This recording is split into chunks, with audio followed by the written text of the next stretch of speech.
Arvin, ba't di ka naglaro? Anong nangyari? Sige daw. May ano ako may patellofemoral knee pain. So, nung last game namin sa Ginebra yung na-feel. Well, honestly, the whole conference I was feeling it. During Asian Games, I was already feeling it.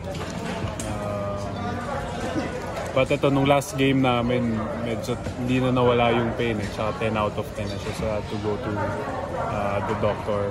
And yun yung finding.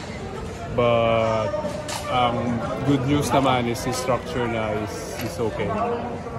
Yun yung findings ng doctor.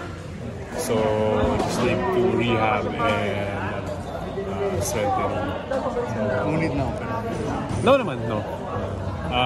Actually, if nag-game 2, makakalaro pa sana ako But, Arvin, itong conference na to, emerge as yung star ka dito, ang statistics, third ka sa PPC, third pa sa top 5. Yung thoughts mo lang dun sa inangat ng laro mo, this conference. Masaya naman dahil yun napasama din dun sa top players, performers sa conference. But we lost today and hindi kami nakapasok sa semis, so baliwala lang din lahat.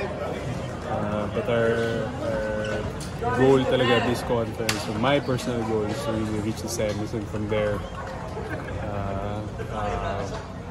see what happens. But wala, hanggang semis na. Hindi never na nakatapat Lakas Thanks, brother.